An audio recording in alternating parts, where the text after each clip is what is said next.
What's going on, everyone? Welcome to the Season Gaming Bitcast, episode 354. It is another fine Sunday with a lot of games to talk about today.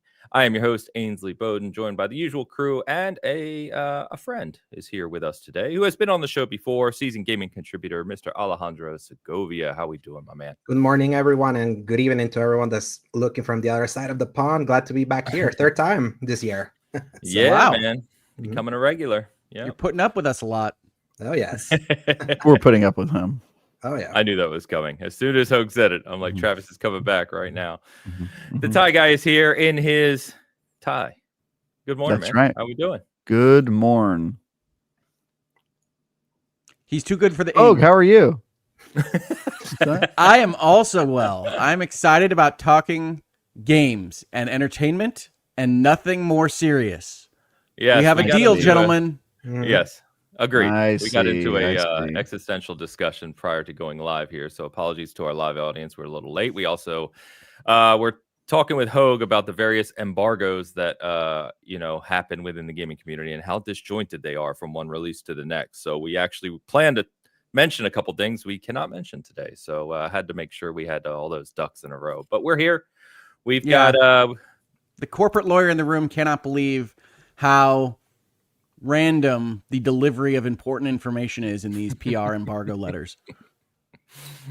Yeah, we were explaining that it's the Wild West out there. Literally. I mean, every email you get about a game is formatted differently with different information and different requirements. And it's like a constant state of, are we, especially for a smaller site that has a lot at risk because we don't get privy to everything. It's just like we have to make sure we're following everything to the letter. So do you want to know what the opposite of that is, which is IGN's relationship with embargoes, which is they will send us the embargo, and oftentimes my editor will email them back and be like, no, I think we should do this for the embargo instead. And a lot of the time they'll be like, that's a good point. All right, we'll do that. And they'll just change it like on a whim. We emailed them. They'll be like, all right, that's a good point. Yeah, we'll I mean, on the next virtual legality, let's talk about leverage. I was just going to say, IGN has that leverage. Yeah, I mean. No, it's actually because our editors are really good at making points. Like they'll be like, hey, the day before our embargo lifts, you guys are letting all the streamers stream 10 hours of gameplay. The game is 8 hours long. Therefore, everybody is going to see the game before it comes out. So we should be able to talk about it a day early. And they're like, oh, yeah, we didn't realize that. Or they will say, oh, we didn't know the game was only 8 hours long or something like that. Sure. And they'll just change it like on a whim. But Travis, I have no doubt that your editors are making good logical points. But we cannot undersell the difference in leverage between seasoned gaming and an IGN. An IGN. A little bit. No, don't get me wrong. Like we have that too. And sometimes they'll literally just say, hey, I know everybody else has to follow this embargo. Could we not? And just post it a day early. And they'll be like, yeah, go ahead. So there's that part too. Yeah, we tried that, and no, I'm kidding. You did try, yeah, right. You did not try that, and we never got a code. That would be bold if you tried it. I'm just saying, most of the times I've seen the embargo change, it's because like somebody has just like read the embargo and been like, I don't like this. Let me try to convince them that it's like not a good embargo, and then like most of the times I've seen embargo change, it's been because of that. Just like somebody making a good point. Yeah. Well, despite that, we still have a lot to talk about today. Travis had been reviewing Dying Light the Beast. Speaking of embargo, yeah, we talked about that previously. That's so right. We get to do today. We had Alex reviewing Towa and the Guardians of the Sacred Tree, which I have said and typed so many times this week. I'm really tired of the length of that title. Same. It's not a real game. We have Skate. The Return of Skate is in early access. I put a little bit of time in that to be able to speak to it. We had early access for Jump Space, Trails in the Sky First Chapter released, the remake, which very highly regarded. And Xbox said, hell with it. We're going to raise prices again. So we've got a few things to talk about today, and we will get to all of those things. As always, want to shout out Vintage Willow here for gifting 5 season gaming memberships to kick us off at the start of the show. Willow, thank you as always. A legend over here on the SG side of the house. So thank you. Appreciate that. Some regulars getting memberships this morning. Hogue, I forgot to mention before the show because we were talking about other topics. Again, Tide, I'm going to have to ask Tide on the air here to start sending me these pics on Discord or something, because I can literally not search and find Tide on Twitter. So if the Tide pics are up, not only do I not have a notification, I can't even find her on Twitter anymore. That's how screwed up that search is. So it's becoming hard for me. I don't see anything in my mentions. That's what she said. Okay. So Tide, if we missed them, let me know, and I'll pull them up here during the episode. I did want to mention too, we've talked about YouTube views the past couple weeks, and we had some people reach out. I think I mentioned this briefly last week, but we had a few more people reach out and share some details. And apparently some of the more technical channels who dive into this stuff, in a much more detailed perspective than we do, or way than we do, have kind of figured out, they believe, that it's really anyone watching YouTube who's not a premium member, who doesn't pay Google their monthly fee, who uses ad blockers. And basically the algorithm is basically removing those views from the count now. So, if you're one of those people who watches Bitcast, keep doing what you're doing. Fight the good fight. We're not worried. You don't want to turn your ad blockers off? No. Keep those ads away from you and enjoy the show. I mean, it's kind of annoying anyway that I get comments from people that they get ads on SG videos anyway, and we don't monetize. So what I mean? They still get ads even though we're not monetized at all, which is kind of frustrating. It wasn't always that way. So, all right. Anyway, I can't speak for Tide, Ains, but I went back through a couple of weeks. I don't think there were photos this week. Okay. All right. No worries at all. All right. Well, with all that said, let's get into it. So, Travis, I'm going to start with you because you had been playing Dying Light the Beast for a little while now, right? A couple weeks. Yeah.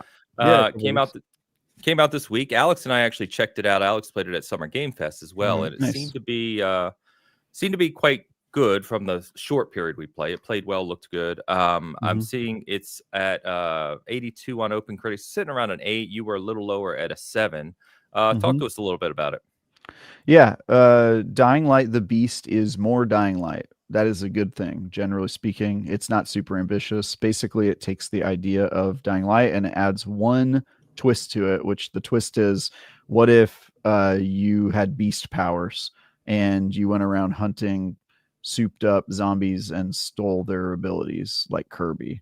And that changes the game a little bit because 80% of the time you're still running around fighting people with a pipe and all that, but every once in a while you fill up your beast meter and then you go beast mode for like 30 seconds and you rip off zombie heads with your bare hands. That's how I live my life, actually. Yeah, exactly. You can jump 50 feet in the air. You can Hulk smash. You can scream so loud that you cause everybody to fall down. They start unlocking more beast powers. But beyond that, it is straight up just another Dying Light. It's just more Dying Light.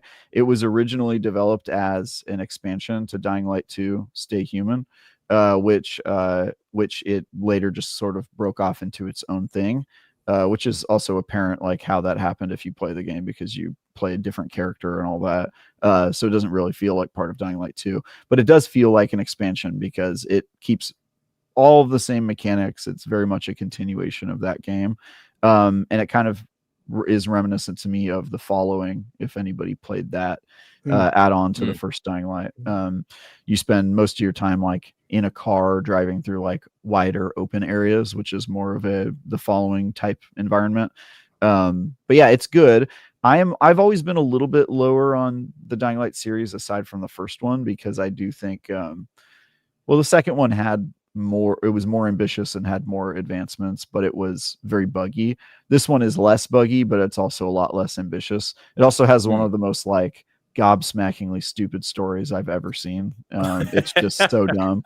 Literally, you play a character. If you guys played Dying Light 1, spoilers for Dying Light 1, a game that's over a decade old, but if you play that game, that game ends with one of two things happening. Either a nuclear bomb goes off and kills you, the main character, so that's kind of a non-starter for a sequel, or you get infected with the zombie virus and you turn into a zombie at the end. And so you're like, all right, how are they going to make a sequel with that protagonist?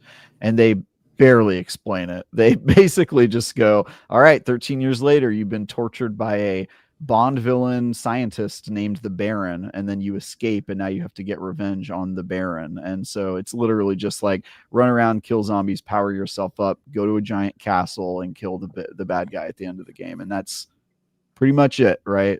They're not really swinging for the fences here. Classic stuff. But the characters are good, the dialogue's good, the game is still super fun, parkouring across rooftops and slicing zombies' heads off with a hockey stick and all that stuff. It's just cool. It's just good. It's good fun. But yeah, I gave it a 7 just because it doesn't try a whole lot new, and still got a little bit of bugs, a little bit of wonkiness here and there. It's definitely their least buggy though. If you played Dying Light 2, it's nowhere near as buggy as Dying Light game. 2 was a mess at launch. Yeah, that's what I was going to ask. Yeah. Like in comparison to launch era, but the Dying Light 2, which was no, it's not that. Like the stuff I ran into was like, you're crawling through a vent, and like there's a small raise in the vent, and because of that, your character just gets like stuck at the vent for like 3 minutes, and you're trying to squeeze through, and you're just like, God damn this geometry.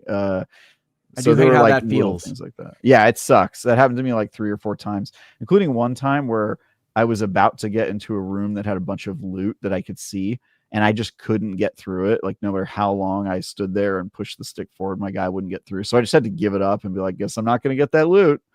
Guess this vent is just shaped weird and I can't get through it. So when stuff like that happens, it's a bummer. Yeah. And also the big thing of the beast is that you can have more firearms, like compared to like Dying Light 2 that you couldn't at the beginning until they patched that, right? So yeah, you can have guns. I don't know. I rarely use guns in these games just because they sort of give yourself away, and I never really. I guess there's moments where you fight like armed men with guns, and then they sort of like hand your character a gun and go, you should probably use a gun for this one. And I always took their advice when they did that. But when I'm out fighting zombies, I rarely did it. I'm more of a crossbow girly, gotta use those silent weapons. But yeah, it's a good game. Like, don't get me wrong. I know I'm highlighting a lot of its shortcomings, but if you've ever played a Dying Light game, they're awesome. And this is just like more of that, which is cool. So 7 out of 10. You should play it if you like Dying Light. How long was it? Did you mention, or did I miss it? Yeah, it's like I beat it in like 40 hours, but I did every side quest, so you could probably beat it in 20 or 15 probably. It's not like terribly long. Like the quest literally is like run around and find all of the powerful zombies and kill them, and then once you're fully powered, they're like, all right, go kill the Baron.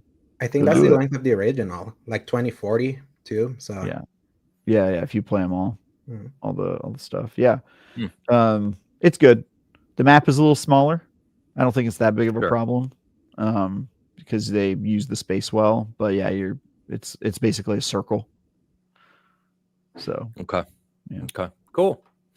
I think it looks like one of those games that's just fun, just to goof around in. I think the problem I have, like many others right now, as we talk about every week, there's just so many good games out right now. It's like, where do you even find the time? So agreed. Yeah. All right. Well, cool. That's Dying Light. Alex, I'm going to jump over to you now because you reviewed Towa. I'm going to say it again. Towa and the Guardians of the Sacred Tree, which is a Bandai Namco developed and published kind of ARPG roguelite combo. Sorry, if you will. Hades-like. Sorry, what game were we talking about? I didn't hear it. Towa. Title. Towa and the Prayer Children. Back off, Travis. What was it? Ains, could you just remind me? I just missed it. My internet cut out at the wrong time. Towa and the Fishman.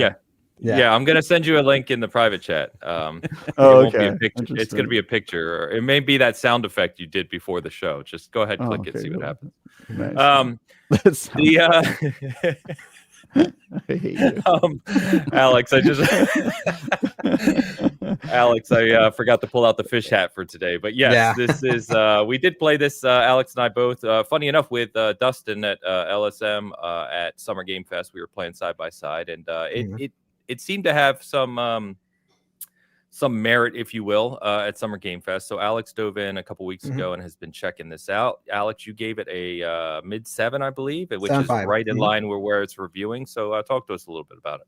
Yeah, so like obviously this was announced. This was one of the quote unquote surprise announcements at Summer Game Fest. That then they were like, "Oh yeah, and you can play it now here at Playday." So we got to try it, and at first glance, you can describe it as a Hades light with a anime style, like folklore Japanese like aesthetic on top of it, and beyond that aesthetic, it could be like, oh, they're basically doing a Hades. And at first, it definitely felt like that, kind of like a lesser Hades with like more one note combat, maybe not as strong as not as strong writing, and a premise that is very by the numbers. If you've ever played like a JRPG, like heroes gather together to defy this god that's infecting the lands and things like that, and not and not that it's a bad premise, but it's not nothing you haven't seen before. But the deeper you kind of start getting into the game, what makes it more unique is the fact that the roguelike nature that makes this game unique compared to others is the fact that you have a big cast of characters that you can pick. It's 8 heroes, and you go with it, like you go to the levels with 2 of them. One is your main attacker, and then the other one is the support character. And once you complete the entire stage, like you reach the final boss, you have to sacrifice your support character to kind of like cleanse the area. And that character, which is someone that you can upgrade, you can develop like throughout the different runs, they're permanently gone. And that to me is like adds the idea of like, okay, everyone may have like a different way they're gonna approach this. Yes, at the end you're gonna face this god, but how you get there is like it's your choice. I try to mainline with like the big fish guy because I love how he looked, and He's I love awesome. like his I love his moveset. He was like super strong and fast, but eventually I reached like a later area where his movesets were just not working.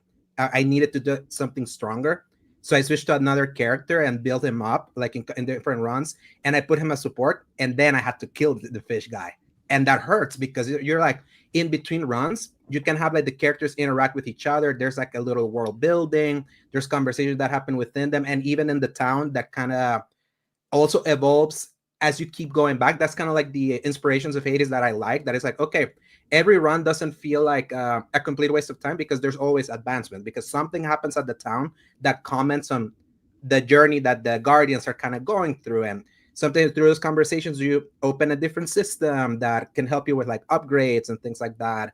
uh, you can like get more just a little bit more lore, because everything feels so thin. At the very least, it adds a little bit more texture for why things are happening, makes you kind of like care for your character, so that by the time you have to make the choice of who you're sacrificing, it kind of stings, because it's like you're building them on your own investment. And I do like the idea that anyone can play this, and maybe they can play the entire game with the fish and they complete it. Maybe they're gonna like sacrifice everyone one at a time all the times. It's like I feel there's like fun conversations to be had how people go through this game because of the different permutations of how you can approach these levels and how you pair everyone.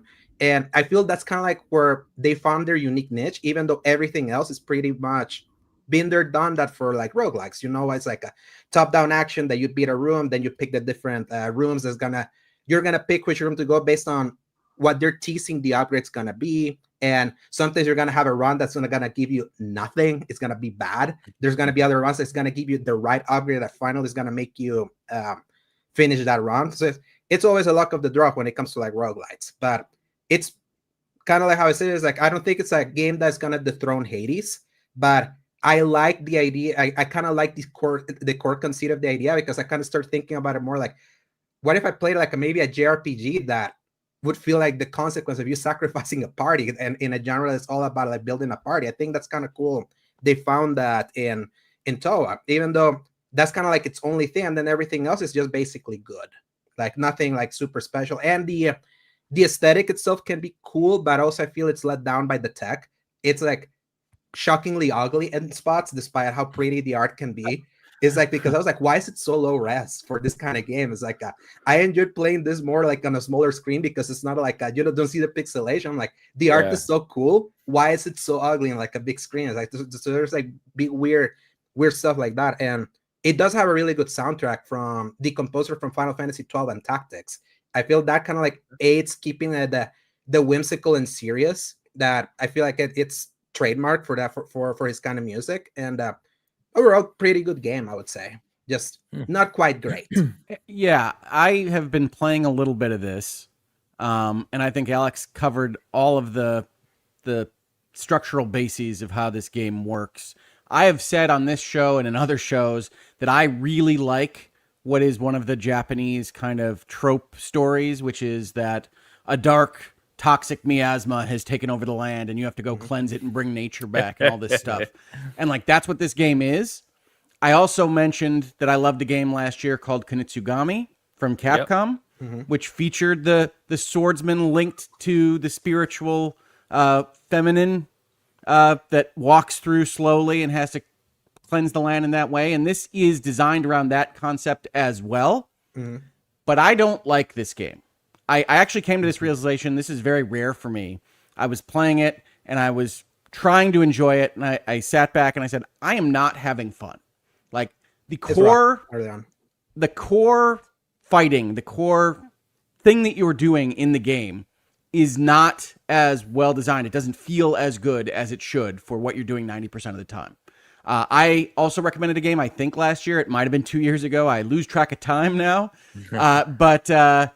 Called Teenage Mutant Ninja Turtles Splintered Fate, which is a Hades-like, which I really love. And one of the things they got right was how it feels to have Donatello hit his bow staff against the little robot mouse and that kind of thing. And I think this game really fails at that.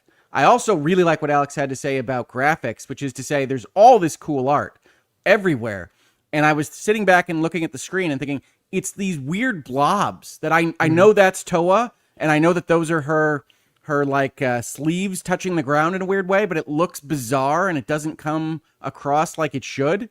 And so this is one of those where in the land of way too many games, I would recommend people pass on for right now. And I say that with no happiness. There's a lot of cool things here. There's some time travel stuff. It's a lot of Samurai Jack feel to what's happening here with the dark voice and saving the world and all this good stuff.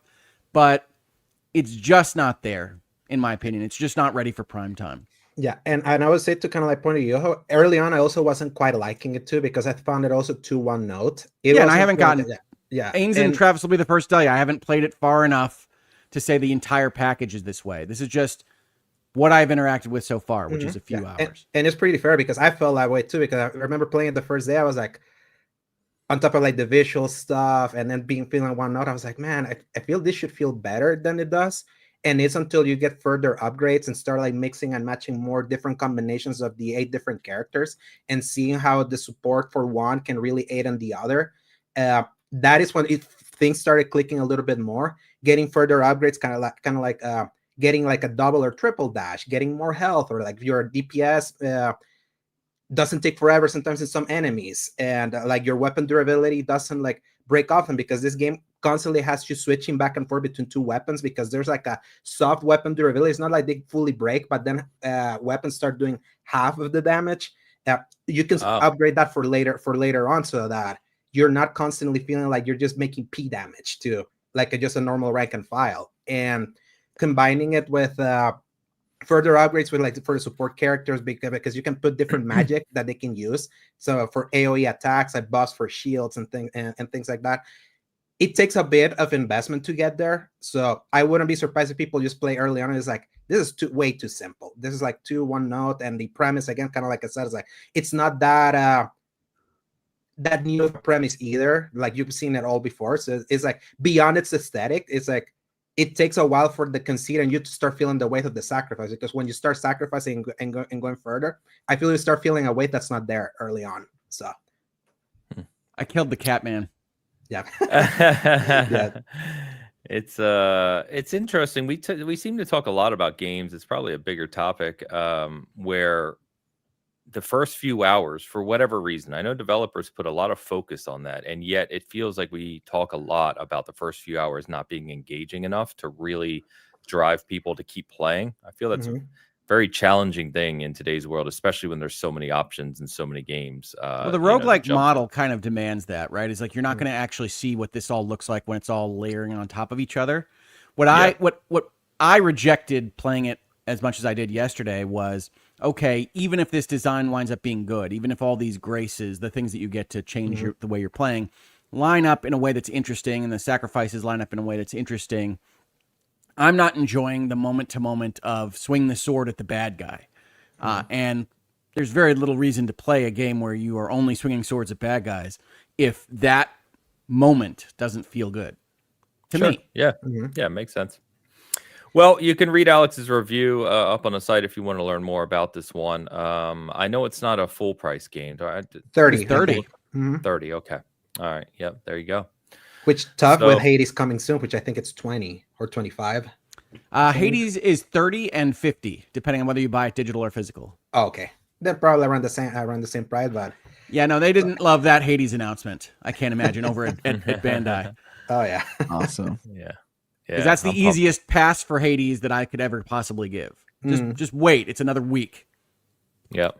Unless you're on other consoles and you kind of want to scratch the itch. If you're on PlayStation or Xbox, because it's exclusive to PC and Switch. Switch 2, for now. I'm curious about the use of the phrase Hades-like, by the way. Yeah, versus it's a Hades just a game. roguelite. Okay, so it's got the rooms, and then it's got the door choices. Then you die, and you go back, and you get narrative. I mean, like it's Hades. Yeah, and I think Hades.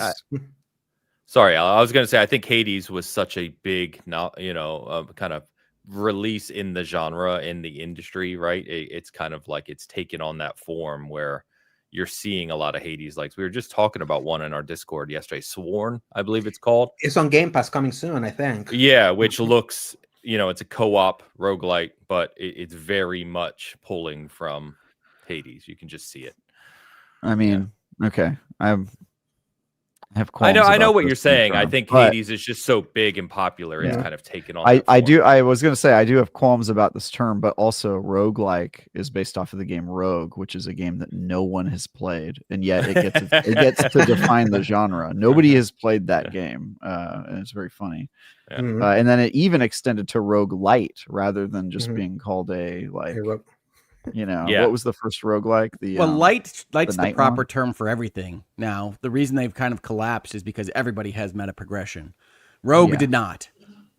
And the Rogue did not. And in fact, the roguelikes, if you try to make a list of like your favorite 10 roguelikes, you will have a hard time finding 10 roguelikes. Most of them, like the vast majority are roguelite, like because the differentiation is that if they have any sort of meta progression, all of these games have meta progression. So like even Hades calls itself the godlike roguelike, which is a fantastic catchphrase, but they're not a roguelike. They never have been. They're not.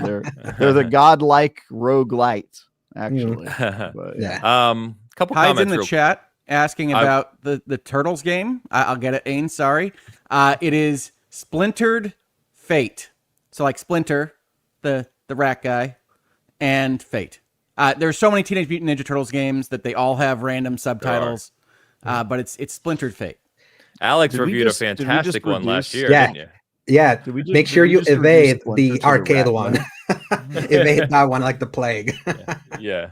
Say it again, Travis, sorry.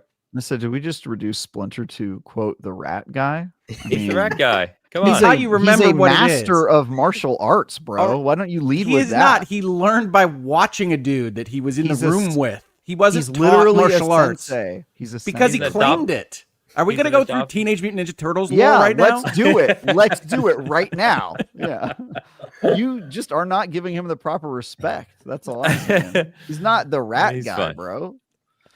All right. You know what? The self-taught karate master, Teenage Mutant Ninja Turtles leader, Splinter. But the only reason I mentioned it in that framework is because in the game, it has nothing to do with Splinter, the rat man.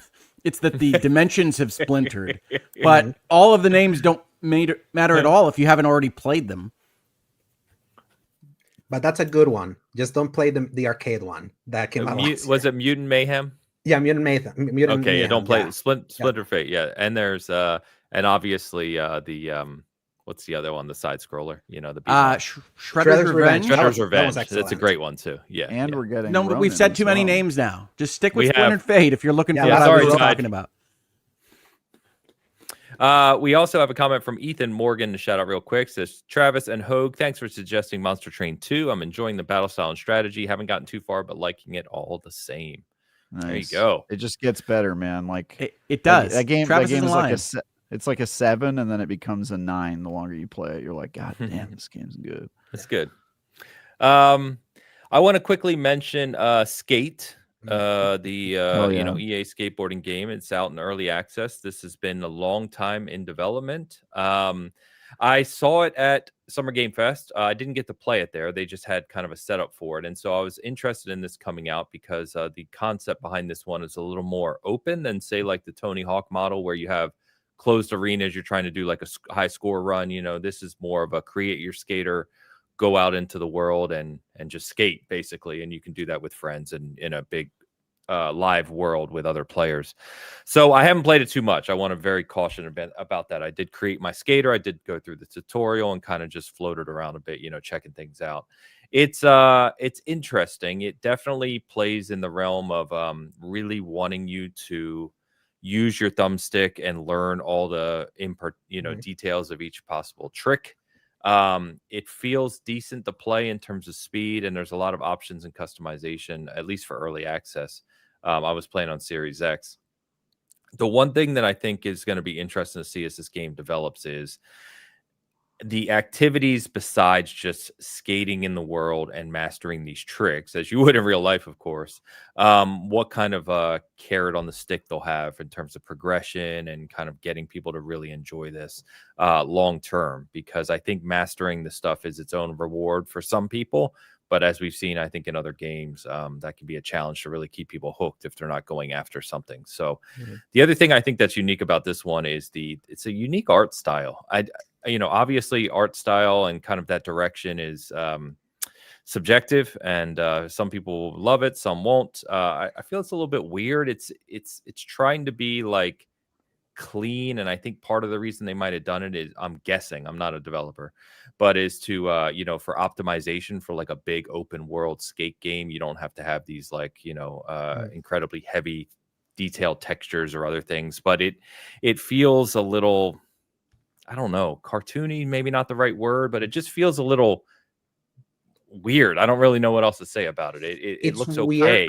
It's weird coming from the original skates that didn't look this cartoony. So it's kind of they tried to be realistic in the original. So it feels like, it's a little abstract. I don't know the right word here, but it's different. And I think some people will like that, but some people may not. And so, like I created my skater and I tried to get really detailed, and there's some decent options for character creation, but it still came out looking like an animated cartoon character. And I'm like, okay, I don't know if this is really what, I don't know. It's set up to be a free to play, right? I haven't played this. It is. Yeah. So what does the revenue support system look like right now? Skins, I think, based on like, I don't really know. They have like, deck skins and profile customization and stuff. But in early access right now, I've just goofing off with whatever they hand you. And I think Game Pass has some perks. They give you whatever. And I think there's going to be like Hope said that too. Like he was trying to figure out why the kids are skateboarding. He's like, what is the end game here? How are we getting funds out of this? Look, I've already talked about the fact that I'm not a big fan of the Tony Hawk series. Like these arcade doing tricks and getting points and picking up videotapes doesn't do it for me. So you make that in an open world, I care about it even less. So I don't know what's going to attract people here, but I have to imagine they've got some kind of revenue plan. Not a fan of Jet Set Radio? Jet Set Radio was fine. Oh, wow. Look at this guy. I would say the thing that people to the charms of the board. Yeah. What people will be attracted for this game is the fact that you can make it basically Sonic the Hedgehog and just keep like rolling infinitely. That's actually faster than just skating for some reason here. It's like, oh, really? I saw the clip of that. Yeah, you just have to hold the right trigger, and then as you're running, and it starts like rolling like constantly, like without stopping, and you can even have him jump. So it's like, okay, why is this faster than skating? So I don't know if that's a bug or intentional, but like some of the videos are amazing. You guys should go look it up. I've been telling skateboarders that for years, that they're just slowing themselves down with the board as I roll past them. Yeah. But this. At one point in time, this did have a pretty big audience, so it's going to be interesting to see kind of what carries forward here in that vein, and if there's an audience for this. If you guys have any like punk-leaning friends, they're very excited about this game. I've got like casual friends who are like, I don't know anything about games, but I know there's that skate game coming out. I'm ready to play that. So there's a lot of hopes and dreams hanging on this game. I hope if you like this kind of thing that you love this. I'm unlikely to ever turn it on. I think what's funny is Skate 3 is kind of like an example of a game that had like a very late resurgence because of the streaming era. Because obviously that game's like old from like 2010 or something, and then I think it was PewDiePie that started like streaming it in like 2016. That increased the demand again. That EA had to reprint the 360 version and make it like backwards compatible on Xbox One because it was that popular. So, fun fact there. Let's see if this one ever gets there. Yeah. But it's out. You can download it. You can check it out. Create your skater. Go in the world. Play around. So, do that and see what you think. But it's out there. Hogue. It doesn't have a ska soundtrack like Tony Hawk. How much ska am I going to have to listen to when I play? I haven't played it enough. What do you mean have to listen to? I think everybody heard and understands exactly what I mean. Okay. I want all my games to sound like Crazy Taxi. Jesus Christ. There you go.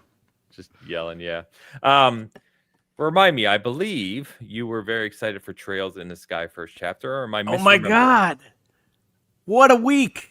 Oh my God. Go for it. All right, so The Legend of Heroes, Trails in the Sky is one of the best, most complete, fully realized JRPG worlds ever. And it goes with the whole Legend of Heroes, Trails of Cold Steel, Trails Through Daybreak, Trails, preposition, random word. Naming trails. Conventions. Lots of trails. They're everywhere. They're in the sky. They're on the ground. They're all around us. They're in the room with you right now. The trails are here. But Trails in the Sky, the first game in the Legend of Heroes saga, has been trapped in an old-looking JRPG that was honestly old-looking when it came out.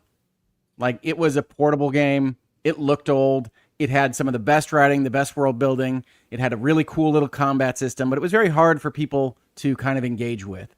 This game, Trails in the Sky, first chapter, is the remade version of that. And I was really curious as to how this would all work. I talked about playing the demo last week, which I really enjoyed. But this game is fantastic. This is one of the best games of the year, hands down. If you can even stand JRPGs, like if you don't just outright hate them, you can tolerate them and their anime antics. This is a must play for you in 2025. Fan-freaking-tastic. Okay. Yeah, I saw it reviewed extremely highly. I think it's sitting like 91 on OpenCritic. I am not familiar. I know you've talked about Trails before. I believe, SG, we've even done reviews of one or two of them in the past. I'm not familiar with the franchise. Let me ask you this. Yeah. What if you enjoy JRPGs, and we've joked about our JRPG tropes, to your point, plenty of times on this show, but what separates this one? What makes it so good? Okay, so The Legend of Heroes, the real selling point of this whole series of games is that unlike Final Fantasy, unlike Dragon Quest that rebuilds the world every single game, Dragon Quest a little less, though, than Final Fantasy, Legend of Heroes essentially has a number of different arcs that are in these different game series that each take place in a country that exists on a continent in a world that crosses over all of these games. So there's a dozen of them or so now. And Trails in the Sky starts, you're in the Liberal Kingdom, which is funny, but is true. And the Liberal Kingdom is where the Trails in the Sky entire set of games takes place. And then the Trails of Cold Steel takes place in the empire that borders the kingdom. And then there's a series that takes place in the city on the border between the two countries, actually three countries. And all of these different series all take place in simultaneity or consecutively across these wild world-changing events.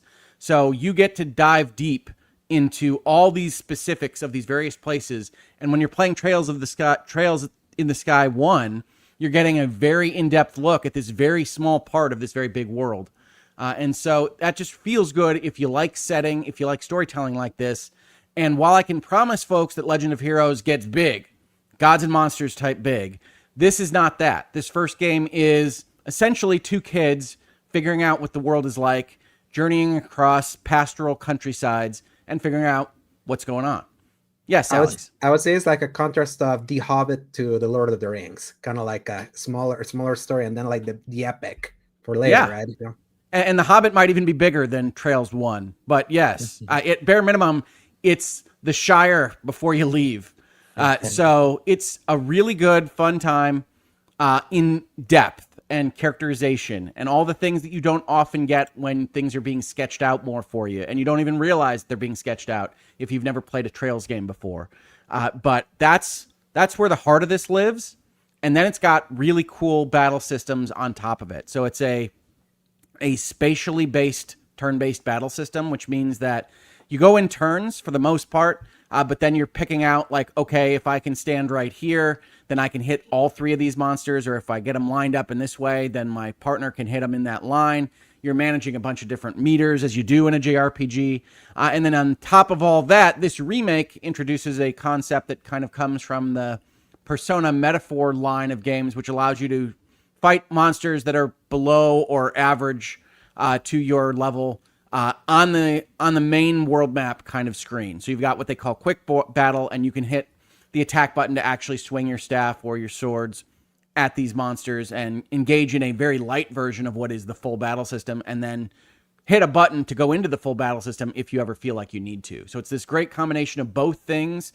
Very, very fulfilling to master all these systems at once and fight these bosses and do these things, all on top of being in a really well realized world with a fantastic kind of visual approach that isn't as realistic or as graphics heavy as something like the remake trilogy, Rebirth and Final Fantasy VII Remake, but is very pleasing to look at.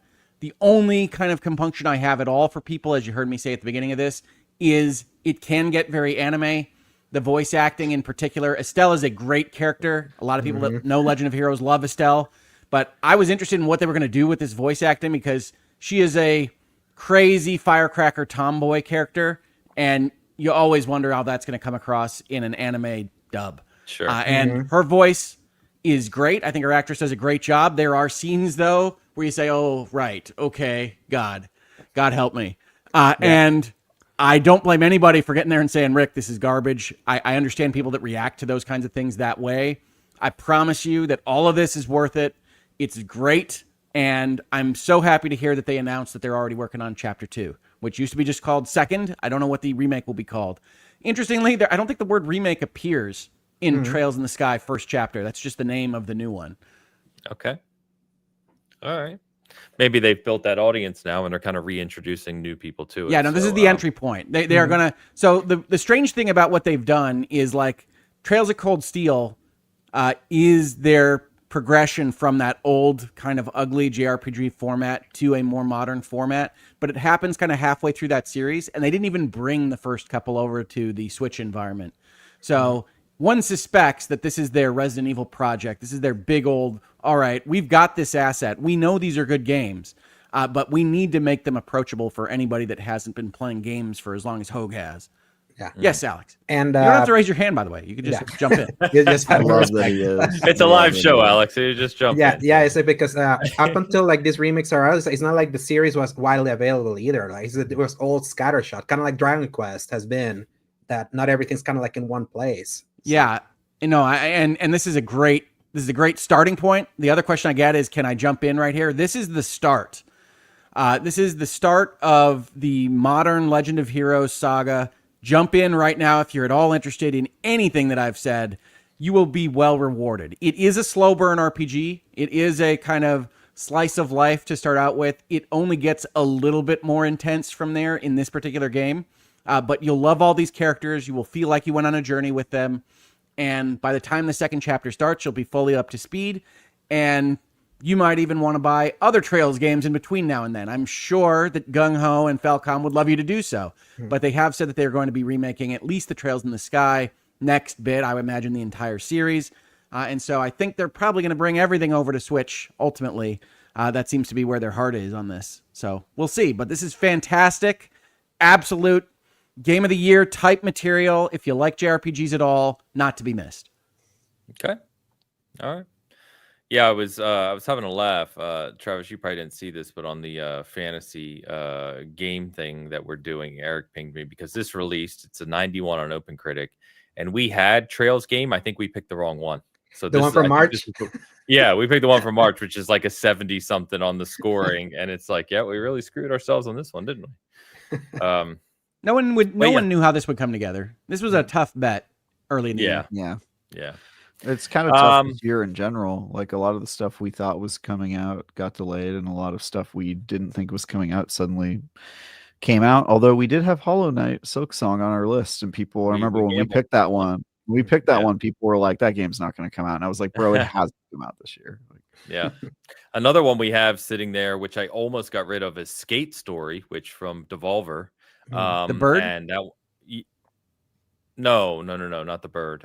Skate Story is it's very you'd have to look it up. I don't even know how to describe it. It looks very unique. But there was once a game about a skating bird. Yeah, Skatebird. Mm-hmm. Oh, Skatebird. That's what it's called. Yeah. It's in the title, really. You were on it, Hogue. You had it. But it's about a skating bird, and might I say, there's your title.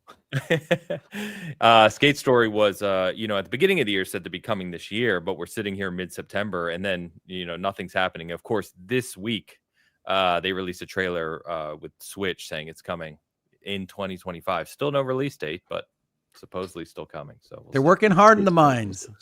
Gotta let them work.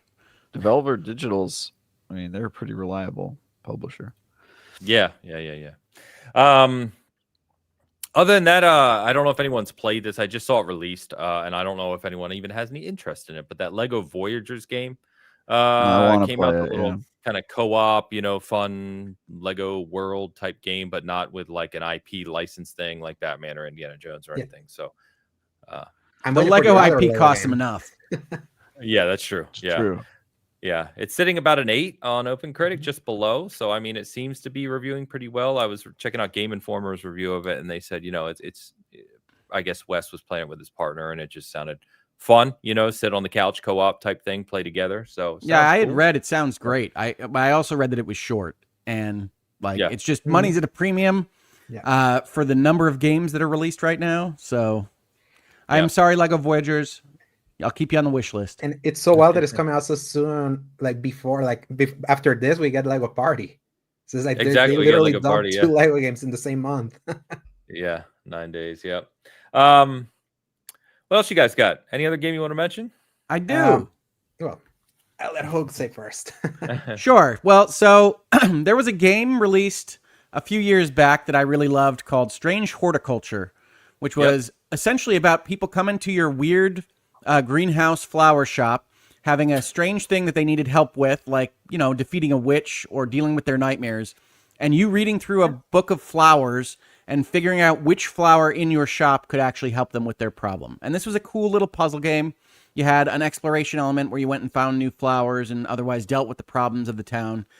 And the sequel to this game, called Strange Antiquities, in which you are instead kind of a runner of a Needful Things kind of haunted, macabre memorabilia shop, came out this week. It has the same premise. You've got a book that details what an artifact does, and you have to figure out what artifact in your shop actually is that thing to give to the people that need the help.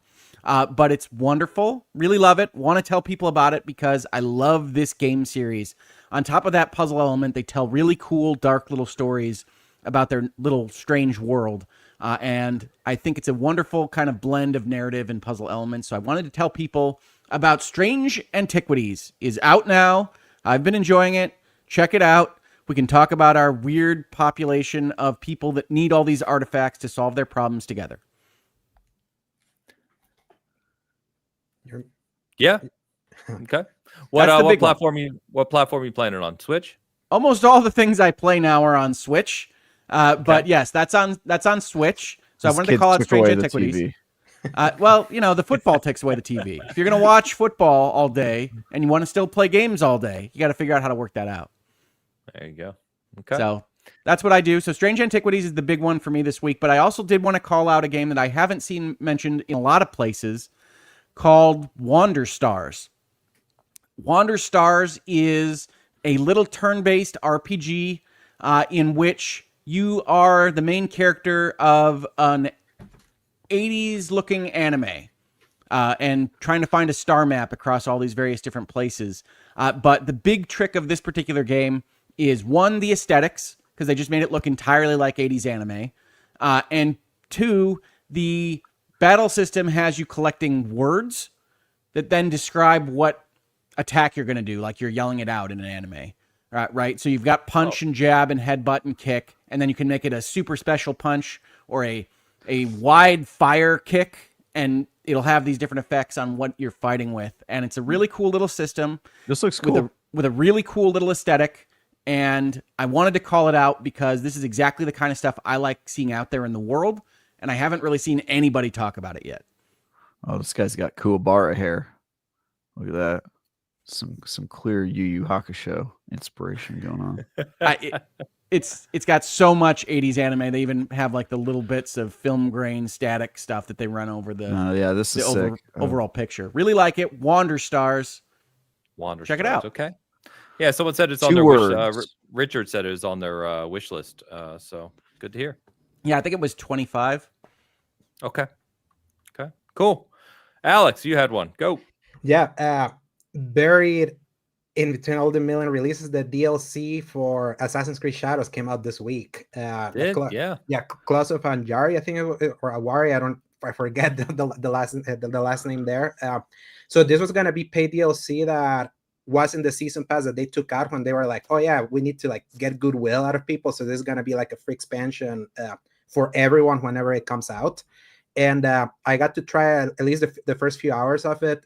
It is set immediately after you have to finish the main story for Shadows, and there's no way to access it early. It's kind of like just a direct continuation to that. And I would say it's more of Shadows, but more constrained and more kind of like more curated. I feel like I like the mission design of what I've seen more than what it is in like the more freeform style that is in like in the main game. Like it's a story more focused on Naue than it is Yasuke, because the story kind of leaves Naue's threats hanging by the end of Shadows compared to Yasuke, who has more of a complete story at the end of that game.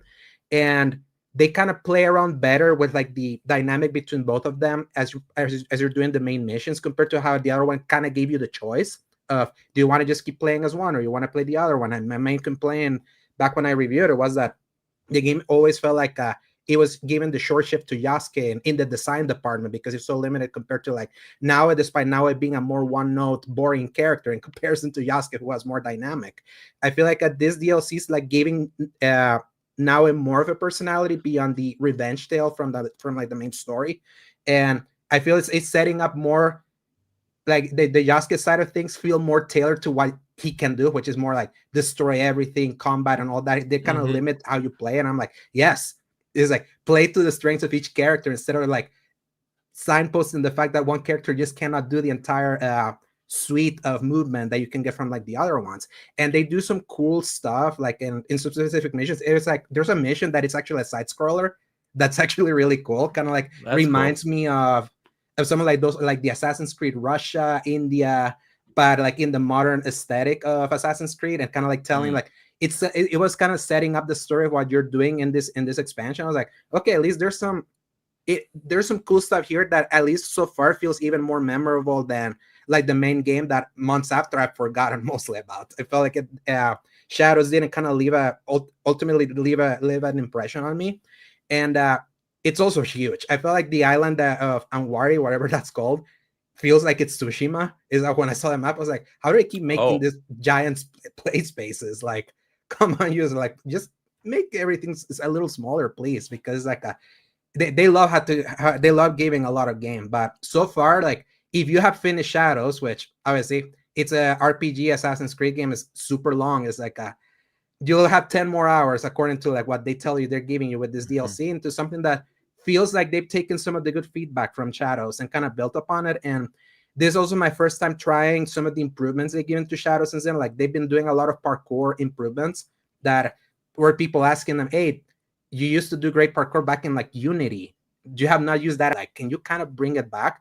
And they've slowly kind of been doing like free patches to kind of fix that. And I feel like moving around us now, it feels even better than it did. And I already thought that she felt really good to move on that. And they also patched in a nightmare difficulty for stealth that makes it even harder. Like you can be seen like pretty much by everywhere, so you have to like be like very careful. So if you like the stealth of Shadows, it feels like it's been improved and stuff. And if you're still interested in playing that, despite the fact that Yote is coming soon, like in literally 10 or 12 days, is like there's more Shadows there, and it's free. So Yote is imminent. Yeah. Okay.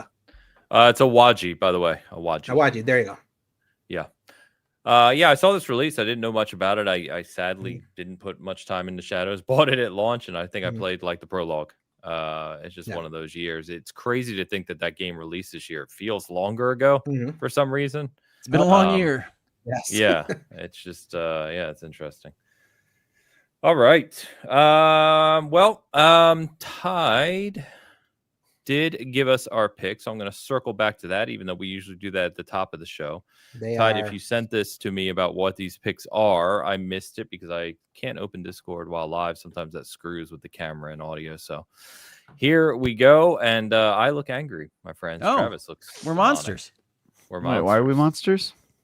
Because. Why not? If you were listening, I just said she sent me why, but I don't know why because I can't go look at the DM right now. What was the name of that game again? What game? The one with the Guardians, Towa? No, I don't think that's this. No, but what was the clearly name of it? Ains' Skatebird. Oh, I see. Travis, stop it.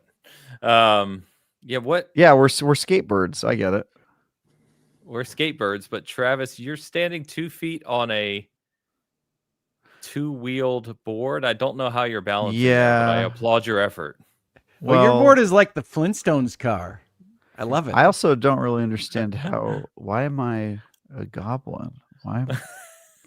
That's something you got to ask yourself, man. I mean, this just Some seems a introspection little. is It seems a needed. little targeted, guys. Yeah. I just have a very comfortable looking hoodie on. That's what I'm excited about. You do. You're rocking my hoodie You're also right now. You're barely a monster. I am a monster. You know the AI struggles with making Hoga monster. It's like we can't do that to him, our beautiful boy.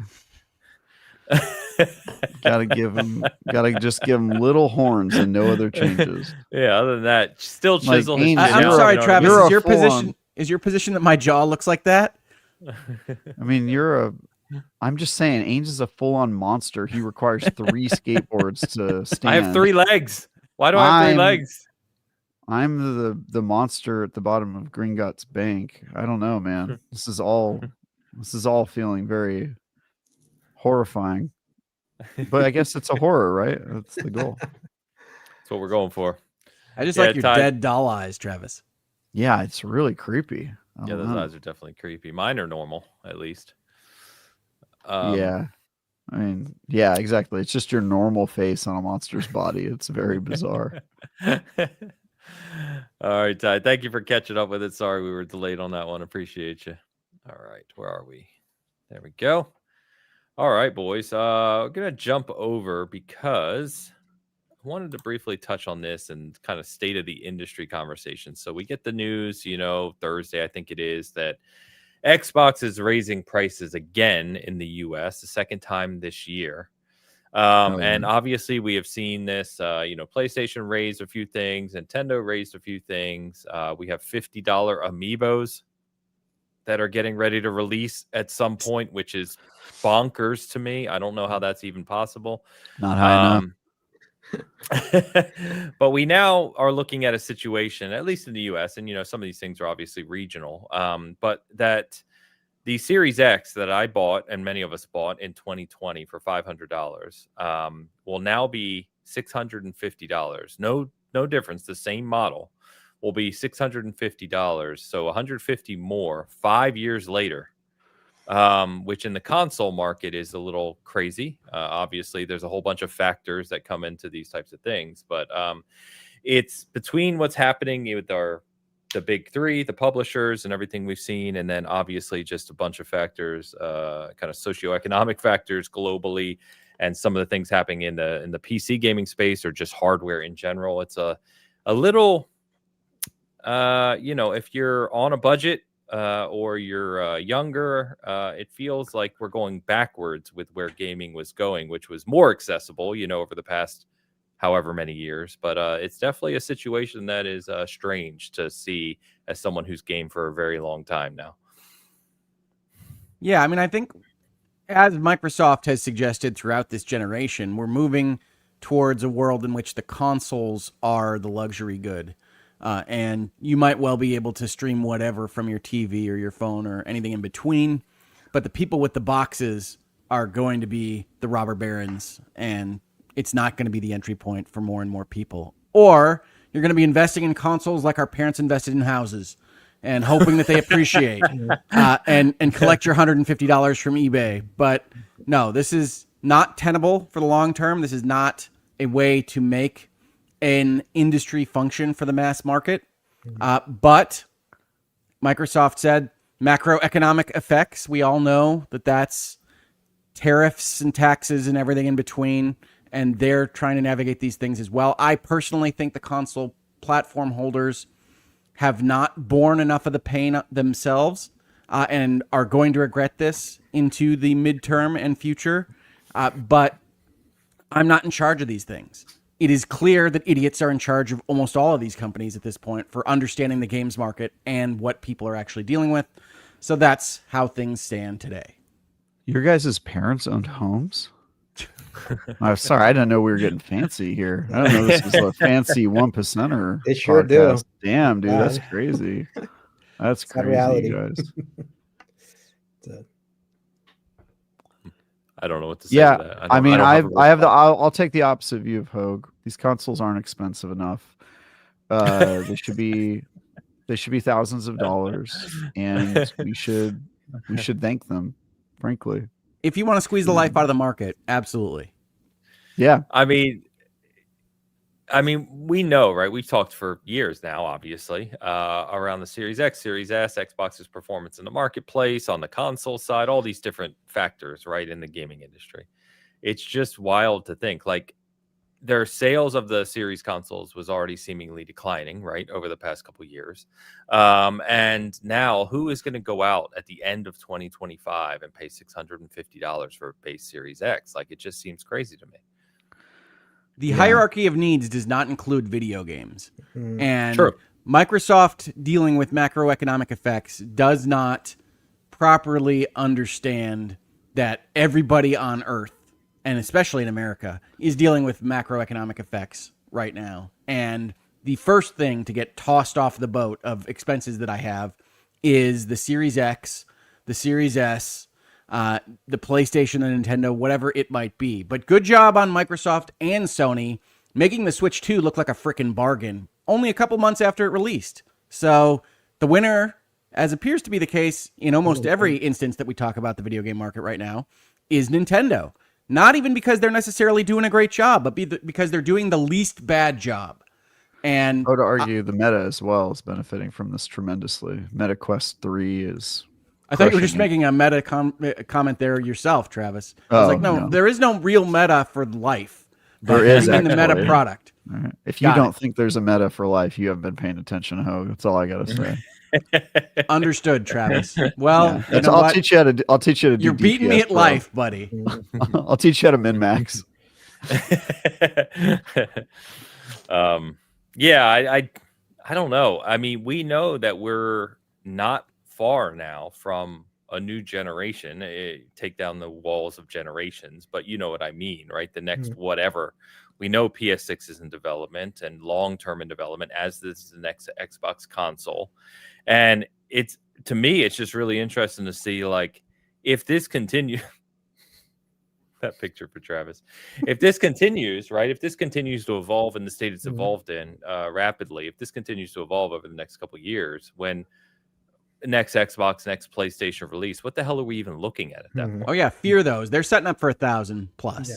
But what I find interesting, because there's been a lot of leaks of the supposed plans for next gen, and we've gotten a lot of those for like the PS6. That apparently the one thing that Sony is actually really looking into is that they really want to like cut costs for like whatever they do for like the next machine.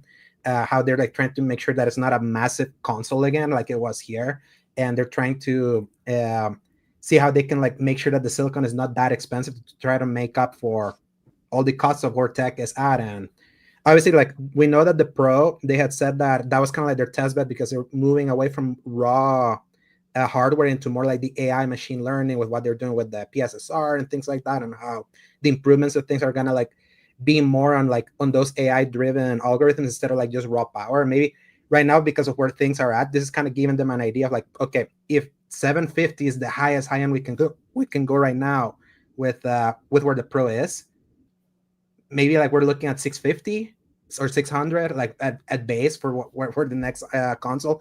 And we do know that, at least based on both PlayStation and Xbox, one is clearly doesn't care about hardware, the other one still does, and the other one still like has priced things up, but it's still funny, they're built beneath Xbox, like where they price things, because they're still in their interest to sell their hardware, because they're like a hardware company. Microsoft is a software company, so they don't care. They have everything. They're putting their games everywhere. They have their services, things like that. You kind of see it in their financials. What's the thing that they always keep highlighting? More MAUs than anything. So yeah, no, but they're going to drive their console base completely out of business, which might be the intent. Like, one of the things that this says to me that we knew when they had the layoffs and everything else over the course of the past 6 months is that Microsoft internal has lost their will for gaming, right? They spent the money on Activision. They've been looking at what they're doing. They see AI as this halcyon dream of a future for their company, and that gaming is not the best place to put their dollars. And there is no doubt in my mind that some of these high-end conversations between various presidents of various things inside Microsoft is, what have you done for me lately? Why are we investing in this thing? Why are we not squeezing more money out of this console sales when our internal metrics say that there's this portion of an audience that will still buy an Xbox at a $650 price point? And at this point in time, whether or not the tariffs get upheld or overturned by the Supreme Court, whether or not they're actually impacting the cost of making this thing and bringing it into the United States, it's a very good excuse for every corporation in America. And so we should raise the price right now. We should sell the Xboxes to whoever wants it on this high end. We're going to be moving it through Game Pass on any other device anyway. It's not going to hurt us that badly. And why are you wasting our time with this meeting? We should be talking about AI in any event. That's what I see at Microsoft. I don't know what's going to happen, Alex, with Sony's next system. I think they are trying to set the stage for an even higher price, but they might decide to kind of cut bait on the high-end hardware and come into some middle-of-the-road machine learning AI thing. I don't know. I don't. I do think that they are likely to test the high-end again as to what they can actually sell at that level. So they might have multiple SKUs. They might have a plan to reduce if they can't sell as much as they wanted, $1,000 price point or whatever we're looking at. But I do know that there's a lot of economic strain across this country that I live in. I think across the world. I can't speak for the world, obviously. But games are not the first and highest need. So this is a very strained position to defend, in my opinion, for Microsoft or anybody else that's looking at these various things. On the other hand, I love my Switch too, and I'll keep playing it. So I think what gets me to your guys' point, and I think we're mostly on the same page, is just that, especially even speaking with the people at Xbox who are involved in some of these decisions, right? And I have been fortunate to do that, but it doesn't make me understand any better. Launching a console, which we know this from just decades, right? Launching a console in the market space is an incredibly costly endeavor. You're talking hundreds of millions or even billions sometimes of dollars of investment, because it's years of development, it's agreements with your hardware manufacturers like AMD, it's global shipping and, globalization of where the market strategy is and everything that goes into that, right? It's years and years worth of work for a lot of people.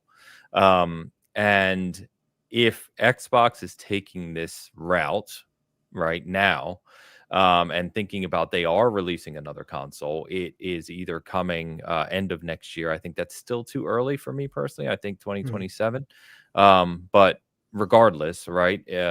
What does that even look like, right? Because to your point, Hogue, it feels like all of the signaling or the decision making that's happening, at least from the outside looking in, is that you're deprioritizing the console, and yet you're going to somehow come out 2 years from now and say, hey, we've got a new console, come buy it.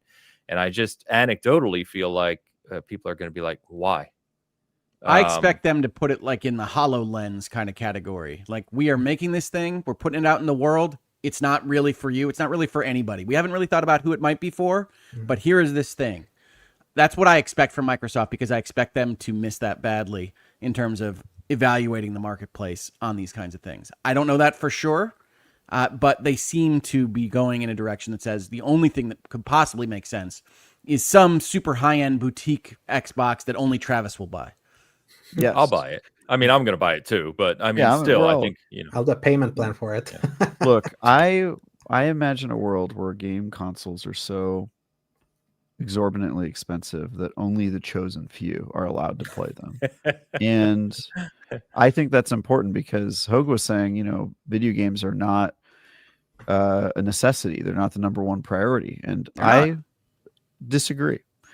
I only want to play with gamers who are willing to forego meals and shelter so that they can play on Xbox. And if you're not willing to sacrifice everything to play on Xbox Live, you do not deserve to be in the same lobby as me. Go back to your Switch, you troglodyte, and go die in that Switch ditch. Peasants.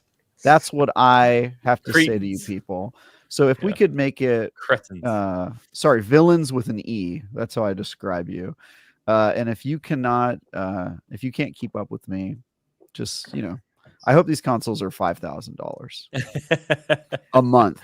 I want it to be a monthly service. A month. Yeah. I live in a place where a PS3 was $2,500 at launch, so I know that reality.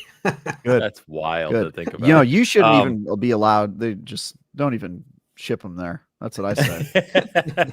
No, move. You want to play? Move somewhere where they get that right. So anyway, I think that's my stance. Jokes aside, I think, you know, some of the conversation in our chat and other areas is around the industry and PC gaming and cloud and all this. I just want to be clear, like, we've talked about those things ad nauseum, right? Like, we've had a lot of conversations on those things. So that's not what I'm referring to. I'm not trying to say we don't know what Xbox is doing or we don't know where their focus is. That, I mean, you should know if you listen to us. That's a big core of what we've talked about. What I'm trying to understand is specifically for the console market, what this strategy is, because again, from this sitting in this chair, the strategy seems kind of bizarre. And to Hogue's point, you know, you say, Hogue, taking the brunt of these factors on the company, which is also kind of funny to me when we talk about things like Xbox or Microsoft, because we're talking about the richest company that's ever existed in the history of humanity. And it's just, it's wild to have these conversations about something in that vein at times. Well, and internally they could probably show that they're taking on some of the pain, right? Like that they're not taking 100% from what it's actually going to cost them with the current microeconomic effects. But there is still so significant a pain that has been passed on to consumers. I don't think they're doing enough. That's the God's honest truth. I don't know that anybody is. And I feel for everyone that wants to get into this hobby and says, nope, that's a absolute non-starter. I get it. But yeah, I think they're screwing up here. I did a video a couple of years ago, well before any of the current micro or macroeconomic effects, about Disney screwing up with the pricing that they were doing for Walt Disney World. And the basic premise of this was that the way you make a lifetime Disney fan is that you make sure that the family unit can bring their kids to the Disney Worlds of the world, right? So they were pricing out everything because their bean counters behind the scenes said, well, there's this entire European contingent that's willing to pay 4 times as much. What are we doing here? And so they took it up to as far as they could on that numbering spectrum. And I said, look, this is where you get these kind of myopic boards making these decisions and not looking at even the midterm tail of making money, let alone the long term, and squeezing all of the juice out right now, killing the rest of your business. And now we sit in 2025 with a Disney that is awash in red ink because they have killed all of the family love for that brand. And I say that as somebody that went to Disney World when he was a kid, really enjoyed those trips, and definitely am priced out of anything like that now in 2025. That is what I view as a very apt analogy for what is likely to happen if we continue down this road with gatekeeping for video games. And I love games, and I have all the consoles, and I introduce my kids to them, and they have a certain amount of love for them themselves. But we're going to move only to free-to-play, 99-cent mobile titles, and nothing else in between if our console platform holder betters don't figure out which end they're supposed to wipe with the toilet paper. Yeah, and you know, there's some commentary in here too. I think at least for a long time now, you know, consoles, to your earlier point, Hogue, have been seen as the entry point, you know, and if you really want to play whatever, you know, highest performance in today, you build a higher PC and you spend the extra money to do that. But you're at a point now, and PC has been impacted to various degrees with its hardware and other things too. So let's be clear. Yeah, it's not just consoles, right? It's all hardware, and all consoles are PCs in a box anyway. It's silicon. But yeah, exactly. But my point being is, like, when you start talking about 7, 8, or 800 or more in consoles, I think that the growing PC market, because of performance, streaming, other factors, I think it just expands that conversation even further to say, why would I spend $800 on a closed platform when I can go spend $1,200 to at least get my foot in the door in a PC space? Yeah, foot in the door, you can. Yeah, $1,200-$1,500 on a PC space. I'll be honest, I just got done building a mid-tier PC for D, and it was like $2,500. I was gonna say I said foot in the door again. My number, foot in the door, like a laptop that can't run anything. No, my number not so long ago was 1,000. Yesterday. Like, my number not so long ago was 1,000, and now it's 3,000. Like, that's just the truth. Yeah, I mean, to Travis's point, if you want something that's going to run the majority of games in a high degree today, yeah, you're over 2,000 without a doubt. But again, it's not like an $800 console in today. Again, we're talking about 5-year-old consoles. I'm not talking about the new ones, right? But it's not on the same level playing field there. Yeah, I don't know. It's a weird time, I guess. And I think for people like Hogue and I, being the old men on the show here, to compare to our two youngsters, it's weird because we come from an era where console has always been the entry point in that space, and for a long period of time it was your $199 consoles, even though obviously inflation and everything, that's a different conversation, but it just feels like that's changing pretty quickly. Gone are the days of the $99 PS2. Yeah In 2008. So. Anyway, we'll see what happens. Obviously, Nintendo, you're crazy for $50 amiibos. I had to call that out because when I saw that, I kind of did a double take. I don't know what you're thinking, but you're no true Kirby fan, Ains. Yeah, I absolutely am not. You are correct. Yeah. I agree with you, by the way. It's crazy to me, specifically for the internally facing amiibos. Like, I have at least an understanding of when you make the Street Fighter amiibos, there's an extra cut being taken out there. So I get how they get to $40. Doesn't mean I like it, but I get that. When it's a Kirby on a star, I understand that he can move to a different star, Nintendo, but it's not $50 worth. Disagree. Your children don't deserve to play with Kirby. Travis, I hope that we can't see just under camera that you are currently bathing in just a pile of money. Yeah, that's right. Yeah. That's right. I'll forever be grateful I bought my Series X for $350 in December 2023. It's wild that same console is $650 now. Yeah. So. Yeah, the 2 terabyte Galaxy version, which is like their top end Series X, right? $800 now in the US. Which is what will the price of the Rogue Ally be? It's like out in a month, right? And they haven't given us a price for the Rogue Ally. Well, the price did leak from Best Buy. It's $549 and $900. Yeah. Well, okay, so that's not a given sounds price, about right? Mm-hmm. Yeah, I mean, unless it changes, to your point, Hogue, which like anything else, it could, but we'll see. Yeah. No, I mean, I just for the record, if they don't tell you the price and they're trying to launch a major piece of consumer-facing hardware within a month, it means they don't like the price they're going to have to tell you. Oh yeah, that's probably true. Travis will like it though. He's ready. Oh, dude. Yeah. Travis loves a big number. He likes to see the numbers go out of his bank account even faster than they already do. He loves it.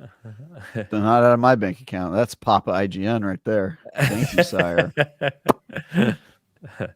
A couple comments to get to here. Throwing these your way, Travis.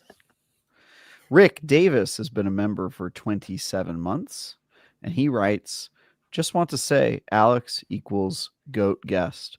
He does not mean GOAT to be an acronym. Alex has been known for eating any detritus he finds around, so he means a literal goat. Also, he has cloven hooves. So as his hand is on the screen. Yeah. Rick, thank you. Mr. Don Lionheart's here with the super chat. Don Lionheart, $5 super chat. Good day, all. F the situation in the U.S. causing my Trails Steelbook delay. I presume he means the situation from Jersey Shore. Angry emoji, crying emoji. It looks so good. Also, Demon Slayer was great, but unfinished.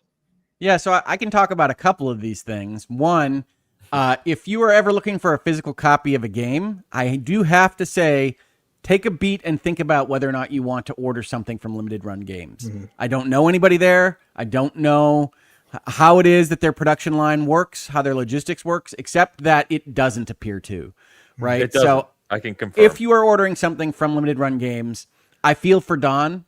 I could have bet that this is what would happen with something as popular as the Trails series. So if you haven't seen, Limited Run Games, basically on the day that they were supposed to start shipping / delivering the copies of these games to people, release date, said, oh, our bad, they'll come later, essentially. And that didn't surprise me, but it sucks if you're in the Don Leinart situation here where you've ordered this thing and you're excited about it. So unfortunately, the physical makers of games in the video game industry, like Limited Run Games, tend to not be the most reliable when you order these kinds of things. As for Demon Slayer, this was the first I had heard about it, but I did know that it was supposed to be a series of movies, right? So I have no doubt that it's unfinished after the first. Mm-hmm. Yeah, well, I think we talked about it on the show already. We did last week. Yeah. Okay. Yeah. Yeah, on Limited Run Games, I've dealt with them a few times, obviously being the stuff I buy. I don't buy from them anymore. It is insane how late they can deliver things that they were supposed to deliver. There was one, I can't remember what it was. So you're saying that it's limited? Dude, it was nearly, this is not a joke, by the way, nearly 2 years after I placed the order that I got the game. And I'm like, are you guys serious? Like, are you functional business? That makes no sense to me. It's bizarre. I feel LRG is like a slow psyop to make people like want to get rid of physical games by being like, oh yeah, everything you get is like delayed, where you can immediately play this in digital. Like it always happens. They literally email people the day of the release of Trails in the Sky that it was going to be delayed. Not even a day or two before the day off. So yeah, it was like a year and 9 months or something. And Mo, who has been on the show, I think people know him in the community. Him and I both buy a bunch of this stuff, and like we're both like, yeah, never buying from them again. It's just a waste of time. So, I want to check in with you boys real quick. Obviously, we're getting ready to close out here, but as you sit here today, we're mid-September. We've got obviously some big games still to release, but we've had a ridiculous year of gaming now, and I probably going to regret bringing this up with Alex on the show because I already know what he's going to say, and I know what we're going to get, but I love him anyway. Where you guys sit in your 2025 game of the year right now? What's your favorite game that you have played so far? E33. Oh, okay. I thought you were going to say Death Stranding 2. I really That's did. my second. Okay. All right. You're an Expedition guy just like Hogue then. Okay. Yeah. Gotcha. I'm going to fight Expedition 33 to the bitter end. I think it's likely to win, but I'm going to fight it all the way. Yeah. I feel like honestly, right now the best game I played this year was Tears of the Kingdom. I know that's the wrong year, but that was the best game I played this year, to be honest. Hey, who knows? The nomination schedule is so weird for the Keeleys. That's true. If you want to make that one the winner, we'll make it work. We'll figure it out. That's true. I have. You played Switch 2 edition? Now. That one came out this year. Boom. That's what he's talking about, right? Yeah. Yeah, that's why I played it, because that came out this year. Sure, it's the same game, and it just says Switch 2 edition on the bottom. Yeah. I think we can swing it with Jeff. Let's do it. Let's get it going. So you're an Expedition guy, Alex. All right. You're because I know you love the hell out of that game. And I know that you're on that camp of just really liking what it did. And how it happens, obviously I reviewed it, but then kind of like other games came out. I was like, I think I like this better and all that. I got to replay it with my sister. Okay. And that experience, like seeing like how it impacted her too, kind of like made me reappreciate a lot of that game. That I was like, I think this is the one. And right now it feels like the runner-up alongside Silksong. I'm not saying that because I finished Silksong. I only played like 2 hours, but it feels like that's where the conversation's going of what's kind of like the front runners so far. So for the Keeleys, yeah. And we always call out, as Hogue does, is like, generally speaking, for right or for wrong, we're usually talking about the Keeleys here. But for you guys specifically, where are you at, Hogue? What's your favorite game you've played this year? Well, I'll fill in for Alex and his abandonment of the position here. Death Stranding 2 is my favorite game of the year. I think there is nothing even close to the level of artistry multiplied by gameplay that Death Stranding 2 brings to the table. I think that Kojima is often the topic of conversation because his stuff is so kind of into itself. But Death Stranding 2 is kind of the culmination of his career so far, in my estimation. He's learned a lot from everything that he's done, and this is the most approachable he's ever been, with the best kind of stealth action on top of all that, straight out of Metal Gear Solid 5. So you combine those things, and it's just my favorite experience of the year. I would say it's easily that, except that we've had such a strong year that I think there's a lot of things that could be argued for that spot, including, as much as it chagrins me, Expedition 33. I think that might be the most overrated game in a long, long time in the gaming industry. But Death Stranding 2 is my winner. I think Kingdom Come Deliverance 2 is probably my runner-up. But I do want to reserve a slot for Trails in the Sky first chapter. Might well wind up taking this thing as my favorite experience. I know it's a remake. I know it's ineligible on certain grounds to a lot of people for that reason. But it's a lot closer to the Final Fantasy VII remake side of the scale than like Final Fantasy Tactics Remastered or whatever is coming out in a week, which I'm also really excited about, but which doesn't at all look like anything that's a redesign of that video game. So without getting into the remake remaster fight, that's one that right now I'm not far enough along to give it that award, but I could easily see, I know the Trails in the Sky story, I could easily see this all coming together and being my favorite experience of the year. Right now it's Death Stranding 2. Okay. Lame. What do you got, Travis? I am probably granted, I have not played more of Expedition 33 since the last time we talked, so I'm still way behind the curve. It's just not that long. I know, but I'm back-to-back reviews. I literally have no opportunity to do this. And the one time I did have an opportunity, I played Monster Train 2. Damn it. So yeah, I'll get a gap here at some point. But probably the best games I played that actually came out this year were Kazan. I really like that game. I think it's a really kind of good underrated. game. It's really good, and I think I'm the only one here who actually played the whole thing, and it just is good all the way through. It's a really good, great game. And then Kingdom Come Deliverance 2 is probably right now in the lead, but granted, I have not finished Death Stranding 2. I'm probably like halfway through that, and I also haven't finished Expedition 33. I'm probably like a fifth of the way through that. So yeah, I just need to play more of. I'd like to query where you are in Death Stranding 2 to think that you're halfway, but I don't want to live. Yeah, so sure. I'm not going to. I would say the ending of Death Stranding 2 is incredible. That's all I'll say. Mexico has been thoroughly discovered. There you go. No, he's joking, Alex. He knows that Mexico being thoroughly discovered is not halfway. I know. Right. I've bounced around a bit. I really liked Expedition. It's just not, I've said before, I sit between the Alexes and the Hogues of the world on Expedition. I really liked it, but I still think in terms of the best game, if I'm being critical, the best game I've seen and what it does this year is Kingdom Come Deliverance 2. I don't blame you for that at all. Yeah. Oh, also Split Fiction. That game's good too. Well, yeah, thank you. Can I keep talking now? Appreciate you. Yeah. Snap. Yeah, Kingdom Come Deliverance 2. Catty bitch. I just think that game does a lot of things that no other games do very well, and it accomplishes some really grand things, which I've said before. So that game sits up there. I will say, sitting here today, probably my favorite game, or maybe not favorite, but the one that I know I'm just having the most fun with is Borderlands 4. Borderlands 4 is so good. I wish it didn't really have good. the technical discussion happening around it right now. Agree. It's detracting from how good that game is. I know. I super chatted last week of like, I'm not feeling. I got to the desert and I'm starting to feel it, just to kind of give you an idea where I am.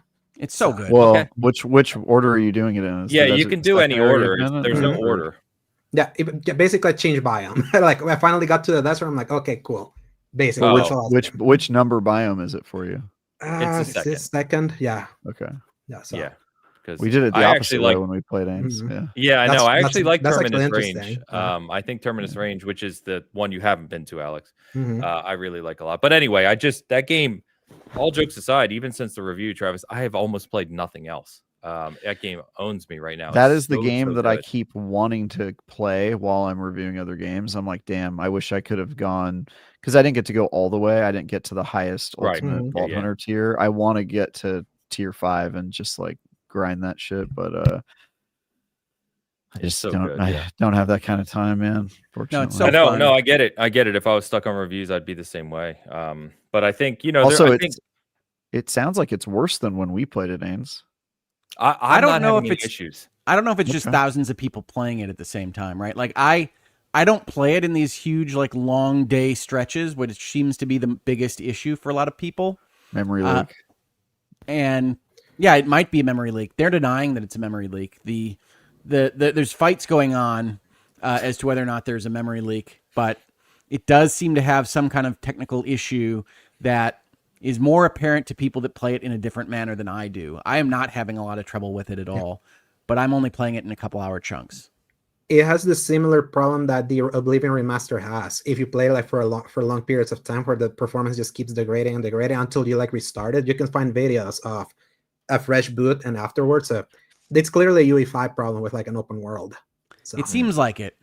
Which is weird because again, I'm not having any issues. I am on PC. Obviously, PC configurations, as we joke, there's thousands of them. So who knows? But specifically console UE5, like that Yeah. seems to be becoming more common with open worlds there. So yeah, Well, yeah. Epic's I've going to seen, have to solve that. mhm. I've seen the console version go down to 1 FPS. Yeah. It's wild, dude. That's cool. Borderlands movie, right? It's Have a you little, watched that little yet, by the way? slideshow. Yeah. That would be No, an you're improved supposed to Borderlands watch, movie. bro. Mhm. Ains, but yeah, Ains watched the Borderlands movie recently and really liked it. I'm up to so 9 times now. Yeah. Mhm. Nice, cool. Yeah, but it's fantastic fun, and but anyway, I think you guys mentioned a few of them. There's other players out there. There's Silksong, there's Split Fiction, there's Blueprints. There's a lot of these smaller games that have had a big impact on the industry this year too. So it's gonna be really interesting to see how. I feel you everything could shakes make out. an entire like list of game of the year like candidates as AA or indies this year. They have really Yeah, stepped it's up been a this great year. time. Great time. So that's yeah. a good segue, actually, because we're going to get ready to wrap up here. Is the 6-1 Indie Showcase was this week. Shout out to my friends over there, Mike and Kyle, for their fantastic work for 6-1 Indie. If you are a fan of those smaller games, they had another showcase this week, 40 games, a bunch of unique experiences. One of the games they also shouted out on there was Crizzle, Alex, which, we had a great time with at Summer Game Fest. So definitely check that out and give them some support. They're working their asses off over there at 6-1 Indie, and they're doing a fantastic job. So shout out to those guys. I just wanted to make sure to mention that. Nice. Otherwise, this week we get Silent Hill F, boys. So buckle up, because we'll see what a new Silent Hill looks like from Konami this week. Finally, it's a long time coming. A lot of people hype for this one, and we'll see how it performs. I'm hopeful. So There's a lot of Konami this year. The real big comeback for them, at least in my backlog. Yeah. So Yeah, the I'm probably Pachinko's- not going to check this one out. oh, Yeah, I think I talked about this. Maybe maybe it wasn't here. I talk in way too many places. But I Agreed. I don't love the haunted rural Japanese village aesthetic. The siren kind of looking game is just not my favorite. So Silent Hill F takes what I like about Silent Hill and puts it in a genre that is not what I like. So we'll see. I might check it out. If I'm going to go with a game that reminds me of Bloober Team, it's probably going to be Chronos instead of Silent Hill F. I'll talk about both next week. Chronos, I'm finally going to get to this week. Nice. Silent Hill as well. So we'll see how that shakes out. So cool. Well, we're going to go ahead and start wrapping up here. Quick shout out on the SG side of the house. As we said, you can check out Alex's review of Towa and the Guardians of the Sacred Tree. I swear to God, that's the last time I'm saying that title. That's up on the site right now. You can check it out. And of course, like I said, next week we'll be talking about some other things as well. We got some other things in the works we cannot mention, which I'm glad we checked ahead of time. Alex, thank you for hanging out with us, man. Always good to chat with you. Yeah. Go ahead and shout out where people can find you.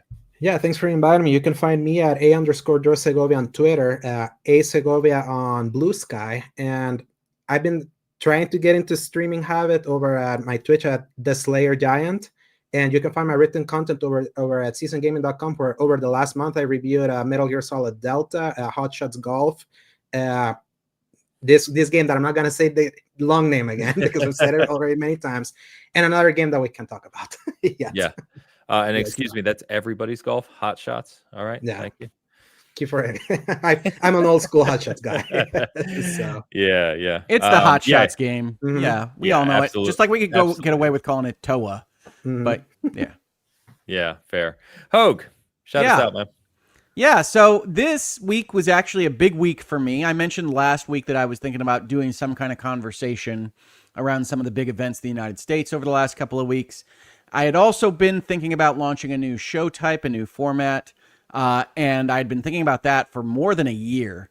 And I actually did it this week. I launched a new show called Reasonable Minds Can Differ that, unlike Virtual Legality, which is just about explaining law and business, and Hangouts and Headlines, which is about critically reading journalistic takes on news stories of the day, this one is taking things from the news and having conversations about what those news items could mean, with the understanding that what I'm about to say in any of those videos is something that has arguments against it, and welcoming in that reasonable difference within the video itself, and also making clear that any given clip from that video is absolutely free to respond to online for anybody, so that we can have reasonable minds can differ kind of conversations across the wide spectrum of views and values in both the United States and around the world. So Reasonable Minds Can Differ, now a show on my channel, launched this past week. The first episode was about the assassination of Charlie Kirk. And if you're interested in that topic and also the things that I wanted to say about it, please do check out that video. I think it's important to show for the world and the internet that we can have these conversations without just resulting in calling each other monsters. And that's what I'm really all about. I feel that in my soul, and that's why the show now exists. So that's my wares. Big deal for me. I haven't launched a new show since 2022. And I'm really, really excited about it and the future for that format on my channel. Awesome, Hogue. Congrats. And thank you as well for reminding me about wares, which I always seem to forget. So, Travis, show me your wares. Hello. My wares are I also started a new show. It's called Reasonable Minds Cannot Differ, and it's just about me. I'm just calling people names and threatening physical violence. Travis just starts a channel, and all his shows are the direct opposite of Hogue's. Yeah, exactly. It's just like versus. Honestly, it would be, if I had unlimited time, it would be so good to do an anti-Hogue character and just make that my whole personality. I actually have been thinking like the old Colbert. Yeah, I have actually been thinking of doing a YouTube show called Skill Issue with Ty Guy Travis, wherein I just talk about, like, I get people's grievances and I just disregard them. Get good, son. Yeah, exactly. And it would be great because Skill Issue, I could have like in today's issue, you know what I mean, like an old school magazine. Anyway, I've thought about this a lot. There you go. Well, when you make a video replying to an RMCD episode and it's just Travis in the corner going, "Nope, loser, bro." Yeah, no, just dude, get good. Such a loser. Get good at political violence. No, my wares are that I've got my review of Dying Light the Beast out. I think there's another game I reviewed last week that is also new on IGN.com. You can also find yeah, well, that one's old, but you can see my preview of Battlefield 6, which I know we didn't talk about today, but I did play Battlefield 6 and the new map, Murik Valley. I also played the returning map for Battlefield 3, Operation Firestorm, which was a lot of fun. So you can watch my preview of that. Also, Ains, if you ever wanted to know if I'm good at shooters, you should watch my footage in that preview because I was on a tear. I was a beast. I'm more concerned why we didn't discuss this earlier instead of quietly. To be honest, I forgot. And also I was looking at the time and I was like, I don't think we have time to also talk about Battlefield today. So all right, well, we're gonna talk about it next week because I am crazy pumped. Happy to talk about it next week. I played a ton of it and you should watch my preview because I'm very excited about that game. And then I'm also this week reviewing Baby Steps, which comes out very soon. And I'm sure my review will not be there in time because we just got a code very recently. But I will have a ton to say about that game next week. Okay. All right. That's going to be fun because that game looks ridiculous. I can't talk about it, but I will have a lot to say about it. I'm excited it's Okay. finally out, so we don't have to see it in another state of play. Yeah, fair enough. Well, audience, thank you as always for hanging out with us. Appreciate you all. Hope you have a great week in gaming. Go playing all the amazing games out there. Until then, we will see you next Sunday. Cheers.